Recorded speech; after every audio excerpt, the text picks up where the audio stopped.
Hello, everyone, and welcome to Mastering Life Shorts. This is the 9th webinar. I can't believe it's been this many so far, and the numbers are growing each time. I'm really pleased to see that.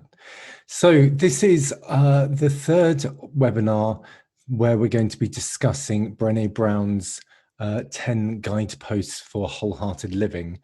We've done 6 so far, so we've got 4 to do today, but they're actually quite interconnected. So we should be able to do that in the 15 minutes we've got allowed. Starting off with the story. So I have a friend who lives near Zurich in Switzerland. And one day we decided to go on a day trip to Davos, which is about a 3-hour train journey away from Zurich.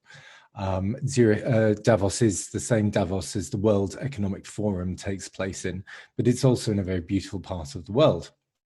And in fact, the whole of Switzerland is gorgeous if you haven't been there.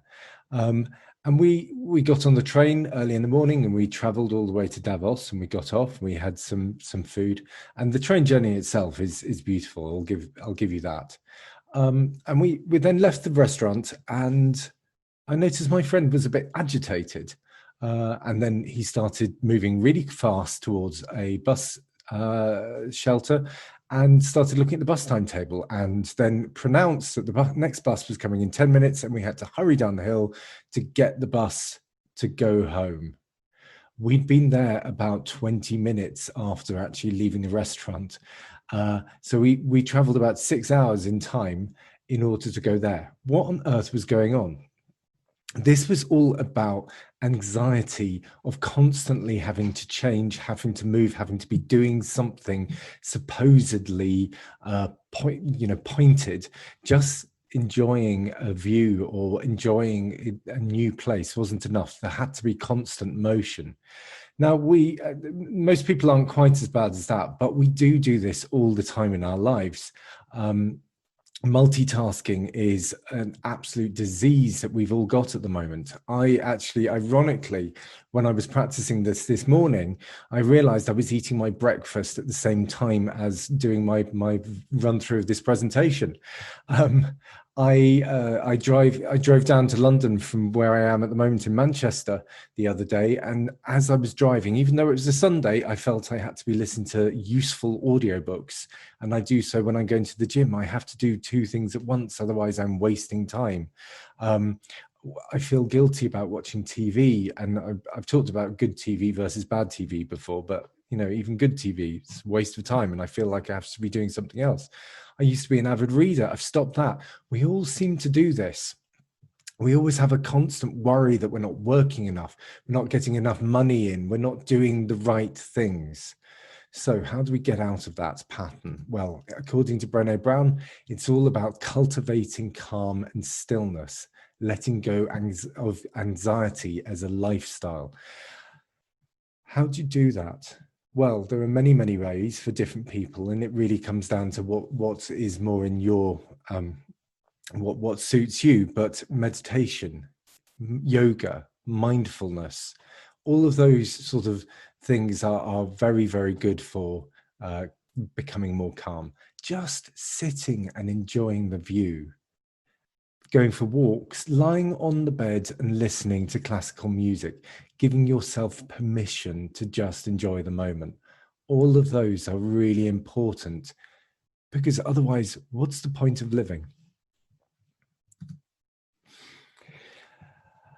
Now, I've talked before about working from home, and all of us have found working from home, or lots and lots of us have found that working from home can be quite stressful. One of the things that I often found with working from home was that I had to feel like I was on call all the time in order to prove I was working. When you're working in an office, it's not quite the same, in that you are there, people can see you're not on Facebook or whatever, and therefore they just leave you alone. When you're working from home, people always think, oh, he's just sitting back watching TV. So you watch your computer constantly. I had a massive problem with this when I was working in Southeast Asia, because my home team were back in the UK. So they didn't even clock on till 4 o'clock at night for me. And therefore, I would be going on into the evening, constantly watching my emails to make sure I was responding to things. We've also got that whole point of, you get drawn into meetings that are totally pointless and you think, why am I here? This is nothing to do with me. Or even worse, we think I want to go to that meeting because I haven't actually got much else to do. And I have to prove that I'm actually in this office for a reason. I used to do that as well. Really bad. What do we want instead? Cultivating meaningful work, letting go of self-doubt and supposed to. That whole idea of, are you being paid for the outcome of your work, the output, or are you being paid by the time? Now, there are some people, traffic wardens, shop assistants, nurses, teachers, those people have to be in a certain place from time A to time B because they're needed. Other people, especially the office workers amongst us, or the people who work from home, time isn't the important thing, it's the output. What have you been doing with your time? And is it useful time? Or are you just sort of churning out pointless reports and bureaucracy and giving presentations that no one's ever going to listen to? So that's the next guidepost. Every now and then you see an article like this, 19 successful people who barely sleep. This article goes on to talk about Marissa Mayer, who is or was the Yahoo CEO, who used to do 130 hours per week. Now, we all know what happens to Yahoo.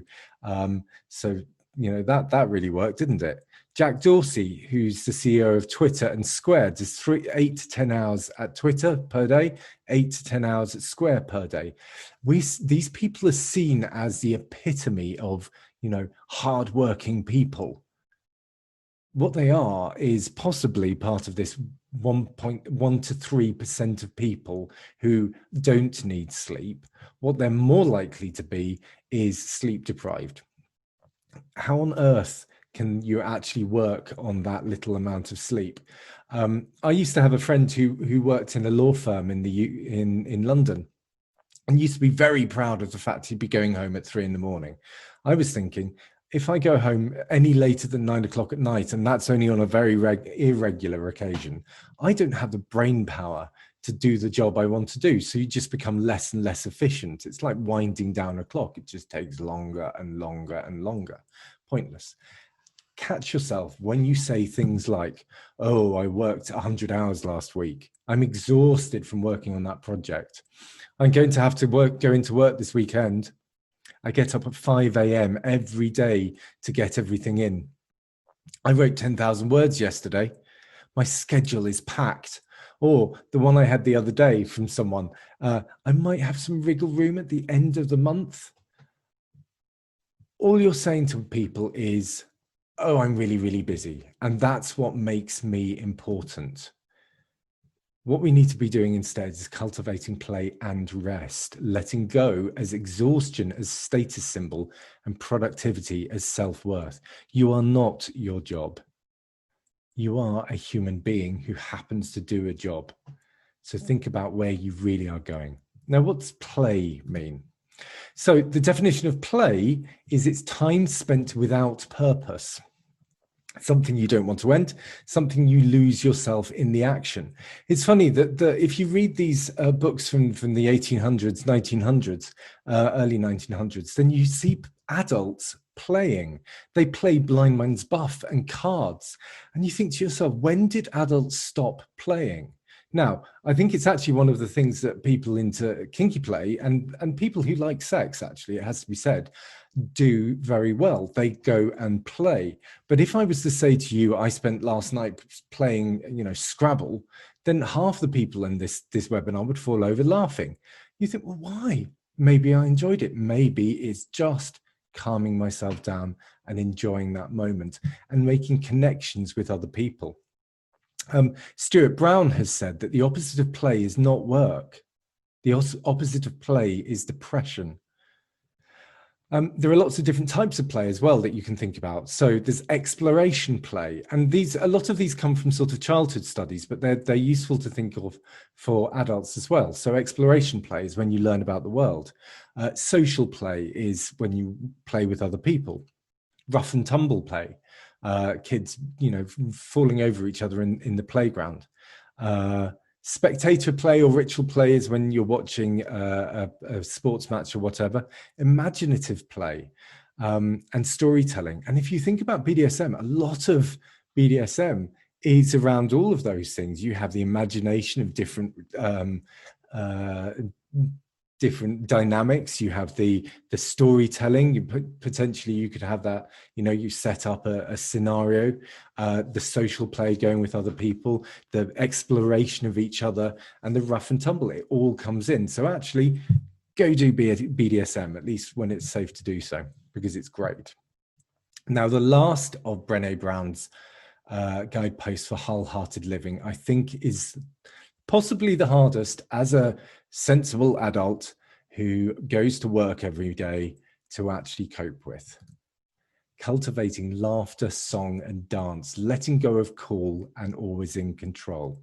Have you noticed how people start laughing and singing and dancing when they've had alcohol? It's because they want to do that, but they've got this whole social thing stopping them from doing it. Yet they do it in the bath or the shower. My boy, he goes into the shower room, he sings his heart out, and it's great. He comes into a club, and he stands on the dance floor, and he can't move because he's so scared of looking uncool. The fact is, he looks uncool by not moving. But we'll get to I'm working on that one. Just go and have fun, everyone, because if you're not enjoying life, what on earth are you alive for? Now, in order to work through this, I've put together a worksheet for this week, as I always do.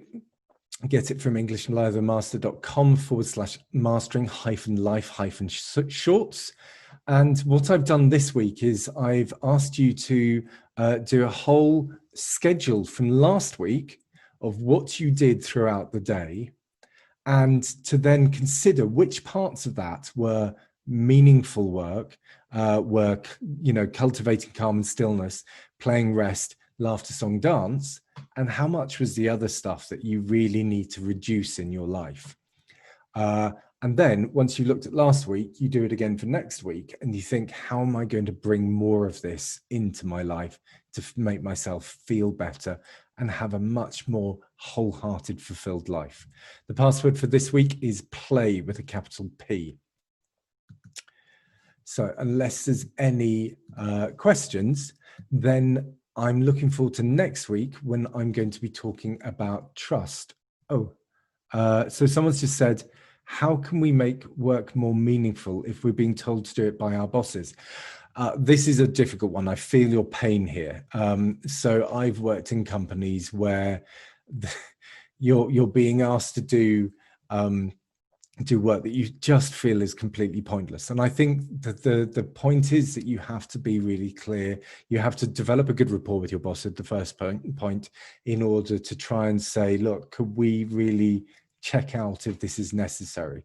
I've walked around organizations saying, can you please show me the rule book? Because people kept saying, you're not allowed to do that. You must do this. And when questioned, no one had this rule book. It's simply because the people before did the same thing and it became the norm.